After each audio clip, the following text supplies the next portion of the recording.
双语音标领航，注音阅读启蒙，叶兴阳有声读物。Cabbages and Kings by O. Henry. Contents: The Proem, Fox in the Morning, The Lotus and the Bottle, Smith, Caught, Cupid's Exile No. 2, The Phonograph and the Graft, Money Maze, The Admiral, The Flag Paramount, The Shamrock and the Palm, The Remnants of the Code, Shoes, Ships, Masters of Arts, Dickey, Rouge et Noir, Two Recalls, The Vitagraphoscope, Cabbages and Kings, The Proem, by the Carpenter. They will tell you in Anchuria that President Miraflores, of that volatile republic, died by his own hand in the coast town of Corralio, that he had reached thus far in flight from the inconveniences of an imminent revolution, and that $100,000, government funds, which he carried with him in an American leather valise as a souvenir of his tempestuous administration, was never afterward recovered. For a boy will show you his grave. It is back of the town near a little bridge that spans a mangrove swamp. A plain slab of wood stands at its head. Someone has burned upon the headstone with a hot iron this inscription: Ramón Ángel de las Cruces y Miraflores, presidente de la República de Anchuria, que sea su juez Dios.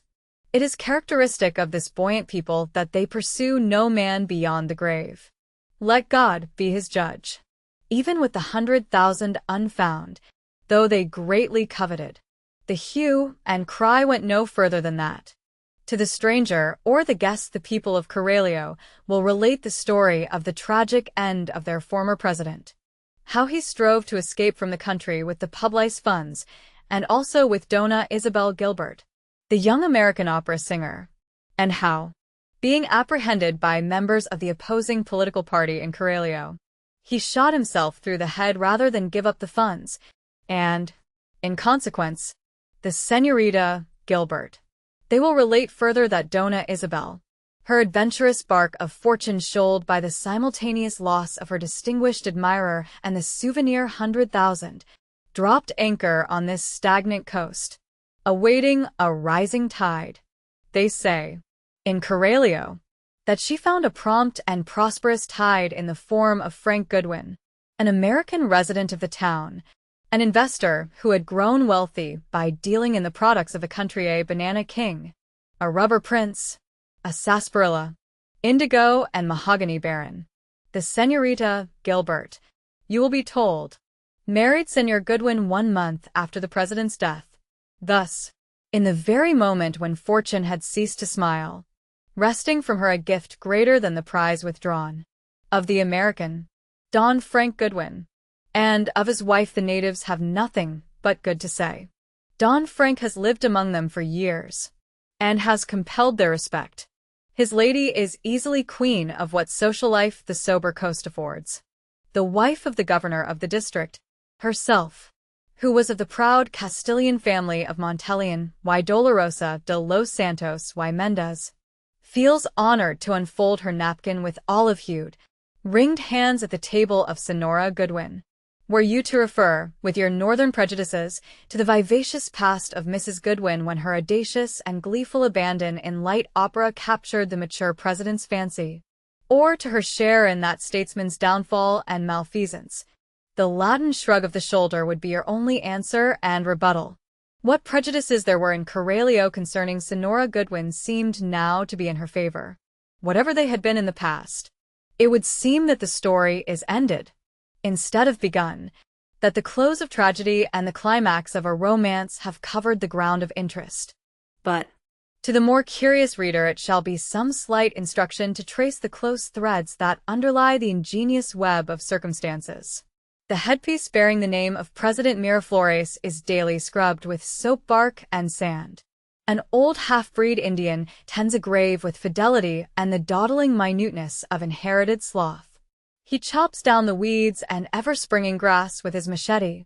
He plucks ants and scorpions and beetles from it with his horny fingers, and sprinkles its turf with water from the plaza fountain. There is no grave anywhere so well kept and ordered. Only by following out the underlying threads will it be made clear why the old Indian, gals, is secretly paid to keep green the grave of President Miraflores by one who never saw that unfortunate statesman in life or in death. And why that one was wont to walk in the twilight, casting from a distance looks of gentle sadness upon that unhonored mound. Elsewhere than at Coralio one learns of the impetuous career of Isabel Gilbert. New Orleans gave her birth, and the mingled French and Spanish Creole nature that tinctured her life with such turbulence and warmth. She had little education, but a knowledge of men and motives that seemed to have come by instinct. Far beyond the common woman was she endowed with intrepid rashness, with a love for the pursuit of adventure to the brink of danger, and with desire for the pleasures of life. Her spirit was one to chafe under any curb. She was Eve after the fall, but before the bitterness of it was felt. She wore life as a rose in her bosom. Of the legion of men who had been at her feet it was said that but one was so fortunate as to engage her fancy. To President Miraflores, the brilliant but unstable ruler of Incuria, she yielded the key to her resolute heart. How, then, do we find her, as the Coralians would have told you, the wife of Frank Goodwin, and happily living a life of dull and dreamy inaction? The underlying threads reach far, stretching across the sea. Following them out it will be made plain why Shorty O'Day, of the Columbia Detective Agency, resigned his position, and, for a lighter pastime, it shall be a duty and a pleasing sport to wander with Momus beneath the tropic stars where Melpomene once stalked austere, now to cause laughter to echo from those lavish jungles and frowing crags where formerly rang the cries of pirates' victims, to lay aside pike and cutlass and attack with quip and jollity, to draw one saving titter of mirth from the rusty cask of romance. This were pleasant to do in the shade of the lemon trees on that coast that is curved like lips set for smiling. For there are yet tales of the Spanish Main, that segment of continent washed by the tempestuous Caribbean, and presenting to the sea a formidable border of tropical jungle topped by the overweening Cordilleras, is still begirt by mystery and romance. In past times, buccaneers and revolutionists roused the echoes of its cliffs, and the condor wheeled perpetually above where, in the green groves, they made food for him with their matchlocks and Toledos, taken and retaken by sea rovers, by adverse powers, and by sudden uprising of rebellious factions. The historic 300 miles of adventurous coast has scarcely known for hundreds of years whom rightly to call its master.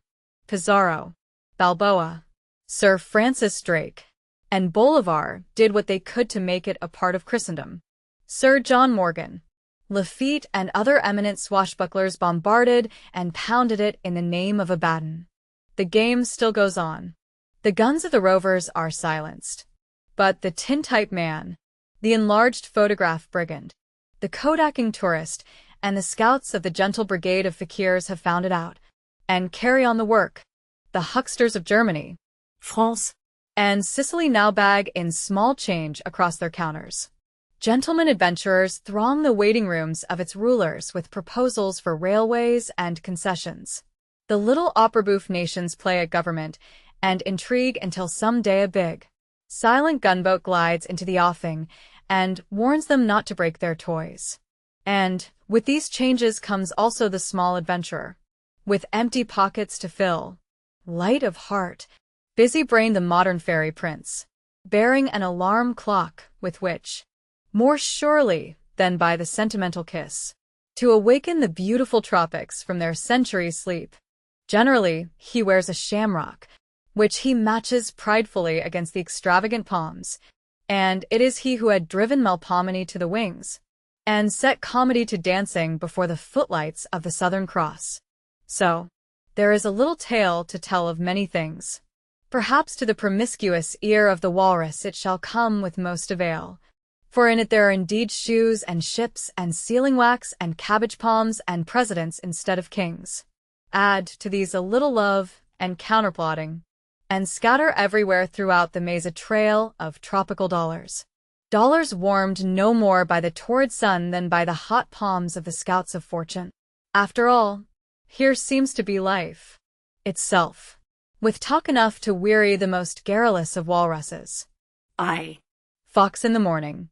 Corelio reclined, in the midday heat, like some vacuous beauty lounging in a guarded harem. The town lay at the sea's edge on a strip of alluvial coast.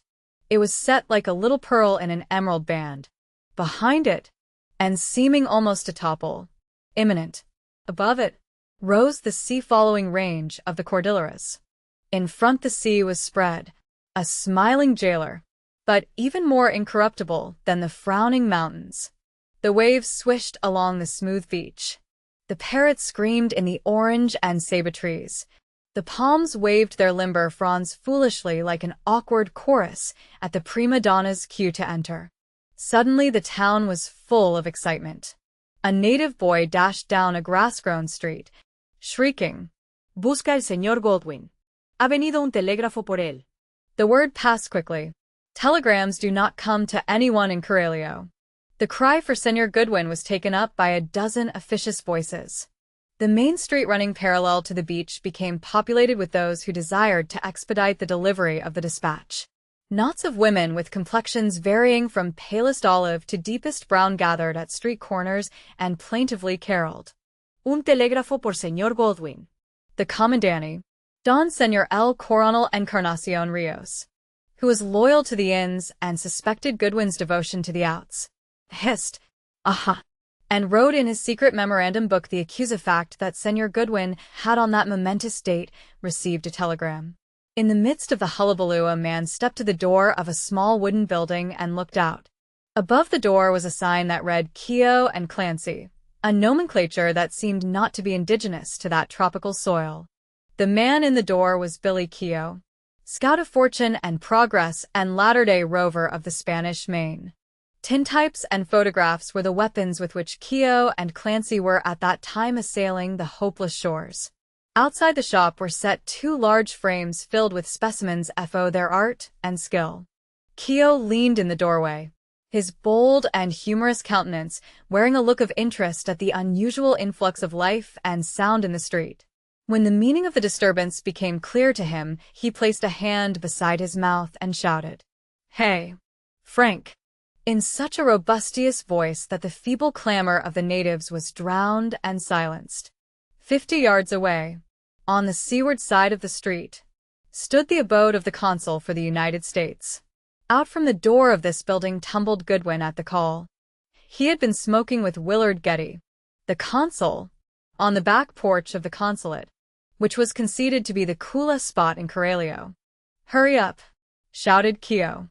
"There's a riot in town on account of a telegram that's come for you. You want to be careful about these things. My boy. It won't do to trifle with the feelings of the public this way. You'll be getting a pink note some day with violet sun on it.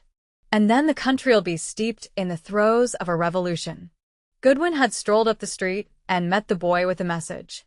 The ox-eyed women gazed at him with shy admiration, for his type drew them. He was big, blond, and jauntily dressed in white linen, with buckskin zapatos. His manner was courtly, with a merciful eye.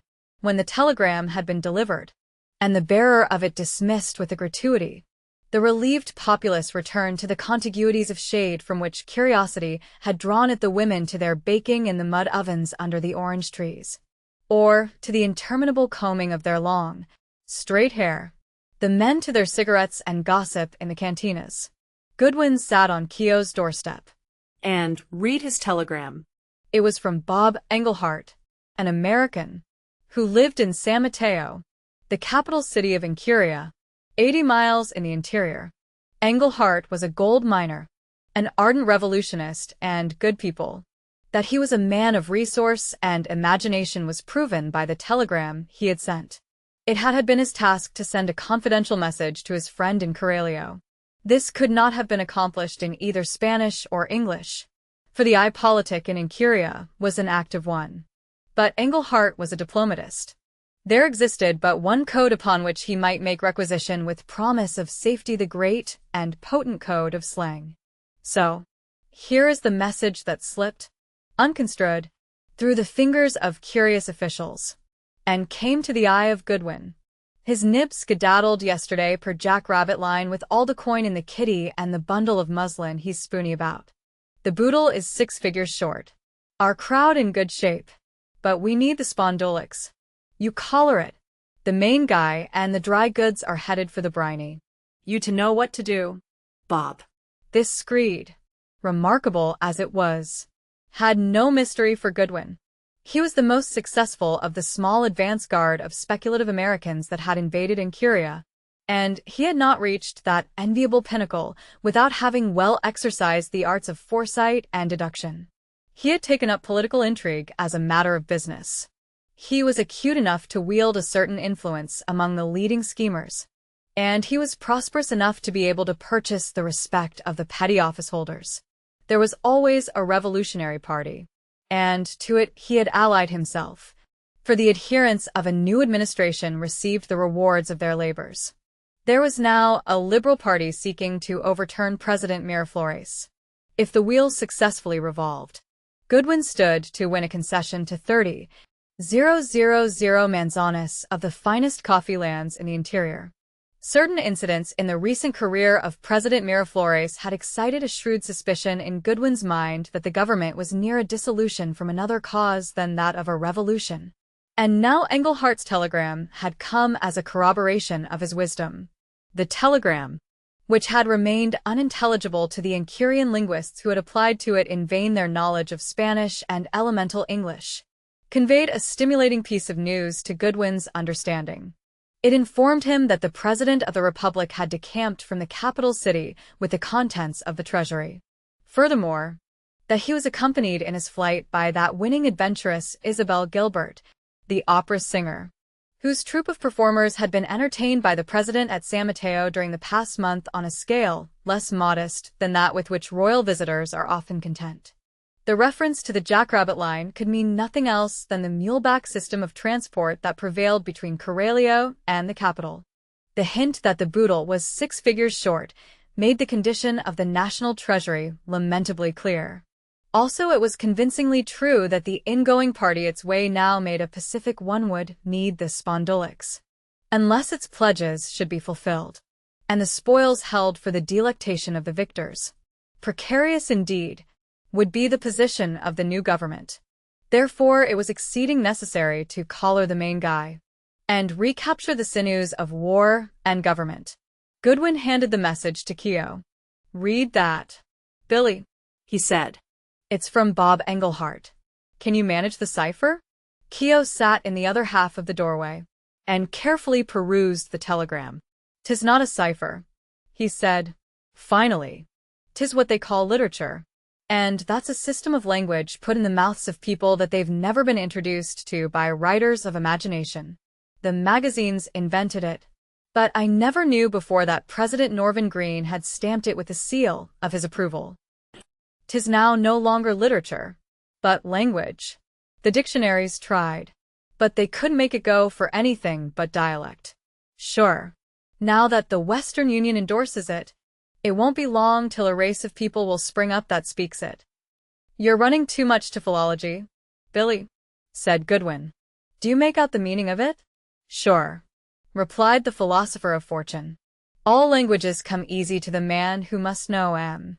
I've even failed to misunderstand an order to evacuate in classical Chinese when it was backed up by the muzzle of a breech-loader. This little literary essay I hold in my hands means a game of Fox in the Morning. Ever play that, Frank, when you was a kid?" "I think so," said Goodwin, laughing. "You join hands all round, and—" "You do not," interrupted Keogh. "You've got a fine sporting game mixed up in your head with all around the rosebush. The spirit of Fox in the Morning is opposed to the holding of hands. I'll tell you how it's played. This president man and his companion in play. They stand up over in San Mateo, ready for the run, and shout, 'Fox in the Morning.' Me and you, standing here, we say, 'Goose and gander.' They say, 'How many miles is it to London town?' We say, 'Only a few, if your legs are long enough.' 'How many comes out?' They say, 'More than you're able to catch.' And then the game commences. I catch the idea. said Goodwin. It won't do to let the goose and gander slip through your fingers, Billy. Their feathers are too valuable. Our crowd is prepared and able to step into the shoes of the government at once. But with the treasury empty, we'd stay in power about as long as a tenderfoot would stick on an untamed bronco. We must play the fox on every foot of the coast to prevent their getting out of the country. By the muleback schedule, said Keogh. It's 5 days down from San Mateo. We got plenty of time to set our outposts. There's only 3 places on the coast where they can hope to sail from here, and Solitas and Alazan. They're the only points we'll have to guard. It's as easy as a chess problem, fox, to play. And mate in 3 moves. Oh. Goosey, goosey, gander. Whither do you wander? By the blessing of the literary telegraph, the boodle of this benighted fatherland shall be preserved to the honest political party that is seeking to overthrow it. The situation had been justly outlined by Keogh. The down trail from the capital was at all times a weary road to travel. A joggedy journey it was. Ice-cold and hot, wet and dry. The trail climbed appalling mountains, wound like a rotten string about the brows of breathless precipices, plunged through chilling snow-fed streams, and wriggled like a snake through sunless forests teeming with menacing insect and animal life. After descending to the foothills, it turned to a trident, the central prong ending at Alazan. Another branched off to Carrillo. The third penetrated to Solitas. Between the sea and the foothills stretched the 5 miles breadth of alluvial coast. Here was the flora of the tropics in its rankest and most prodigal growth. Spaces here, and there had been wrested from the jungle and planted with bananas and cane and orange groves. The rest was a riot of wild vegetation, the home of monkeys, tapirs, jaguars, alligators, and prodigious reptiles and insects. Where no road was cut, a serpent could scarcely make its way through the tangle of vines and creepers. Across the treacherous mangrove swamps, few things without wings could safely pass. Therefore the fugitives could hope to reach the coast only by one of the routes named. Keep the matter quiet, Billy, advised Goodwin. We don't want the inns to know that the president is in flight. I suppose Bob's information is something of a scoop in the capital as yet. Otherwise, he would not have tried to make his message a confidential one. And, besides, everybody would have heard the news. I'm going around now to see Dr. Zavala and start a man up the trail to cut the telegraph wire. As Goodwin rose, Keogh threw his hat upon the grass by the door and expelled a tremendous sigh. What's the trouble, Billy? Asked Goodwin, pausing. That's the first time I heard you sigh. 'Tis the last, said Keogh. With that sorrowful puff of wind, I resign myself to a life of praiseworthy but harassing honesty. What are tintypes, if you please, to the opportunities of the great and hilarious class of ganders and geese? Not that I would be a president. Frank and the boodle he's got is too big for me to handle. But in some ways I feel my conscience hurting me for addicting myself to photographing a nation instead of running away with it. Frank, did you ever see the bundle of muslin that His Excellency has wrapped up and carried off? Isabel Gilbert? Said Goodwin, laughing. No. I never did. From what I've heard of her, though, I imagine that she wouldn't stick at anything to carry her point. Don't get romantic, Billy. Sometimes I begin to fear that there's Irish blood in your ancestry. I never saw her either, went on Keogh, but they say she's got all the ladies of mythology, sculpture, and fiction reduced to chromos. They say she can look at a man once, and he'll turn monkey and climb trees to pick coconuts for her. Think of that president man with Lord know how many hundreds of thousands of dollars in one hand, and this muslin siren in the other, galloping down the hill on a sympathetic mule amid songbirds and flowers. And here is Billy Keogh, because he is virtuous, condemned to the unprofitable swindle of slandering the faces of missing links on tin for an honest living. 'Tis an injustice of nature. Cheer up, said Goodwin. You are a pretty poor fox to be envying a gander. Maybe the enchanting Gilbert will take a fancy to you and your tintypes after we impoverish her royal escort. She could do worse, reflected Keo. But she won't. 'Tis not a tintype gallery, but a gallery of the gods that she's fitted to adorn. She's a very wicked lady, and the president man is in luck. But I hear Clancy swearing in the back room for having to do all the work.